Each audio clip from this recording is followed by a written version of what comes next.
एक क्वेश्चन आता है, क्या हमें मोहब्बत में भीख मांगनी चाहिए, या हमें किसी से जब हम मोहब्बत कर रहे हैं, अगला बंदा मोहब्बत नहीं करता, तो क्या हमें उसकी मिन्नतें करनी चाहिए, हमें भीख मांगनी चाहिए अपनी मोहब्बत की कि यार मैं तुमसे बहुत मोहब्बत करता हूँ, तुम भी मुझसे मोहब्बत करो, भीख मांगनी चाहिए मोहब्बत की? ये क्वेश्चन था।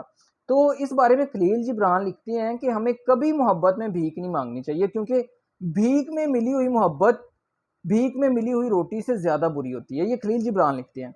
फिर दूसरी जानिब बानो कुद्सिया क्या लिखती हैं कि हमें मोहब्बत की भीख मांग लेनी चाहिए। बानो कुद्सिया उल्ट कहती हैं खलील जिब्रान का। वो कहती हैं कि हमें भीख में मिली हुई मोहब्बत मांग लेनी चाहिए, भीख मांगनी चाहिए मोहब्बत की, क्योंकि अगर हमें हमारी मोहब्बत मिल जाती है ना, तो समझे हमें हमारी दुनिया मिल जाती है, हमारी दुनिया की हर चीज़ मिल जाती है।